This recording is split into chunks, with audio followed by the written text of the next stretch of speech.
വിവാഹമോചിതയായ പിന്നെ സ്ത്രീ വീട്ടിലുണ്ടായിരിക്കെ അതിന്റെ ആങ്ങൾക്ക് സക്കാത്ത് കൊടുക്കുകയാണെങ്കിൽ ആ സക്കാത്ത് ഈ പെങ്ങൾക്ക് കൊടുക്കാൻ പറ്റുമോ? അതൊക്കെ നമ്മുടെ ഒരു ഉദ്ദേശം അനുസരിച്ചിരിക്കും.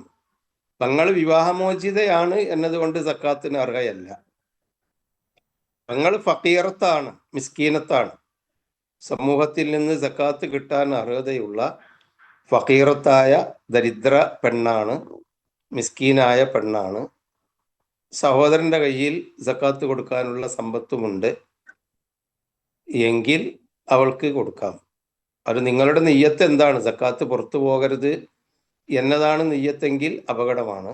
അതല്ല, എൻ്റെ ഭാര്യ എന്നെ ജീവിക്കാൻ വകയില്ലാതെ കഷ്ടപ്പെടുകയാണല്ലോ, ഞാൻ സക്കാത്ത് മറ്റുള്ള ദരിദ്രന്മാർക്ക് കൊടുക്കുന്നതിനേക്കാളും എൻ്റെ ഭാര്യയല്ല പെങ്ങള്, എൻ്റെ പെങ്ങൾക്ക് അവളുടെ ദാരിദ്ര്യം തീരട്ടെ എന്ന് പറഞ്ഞ് കൊടുത്താൽ 2 കൂലി കിട്ടും. ഒന്ന് കുടുംബബന്ധം ചേർത്തതിനും ദരിദ്രന്മാർക്ക് നൽകിയതിനും. നിങ്ങളുടെ ഉദ്ദേശത്തിനാണ് പ്രധാനം.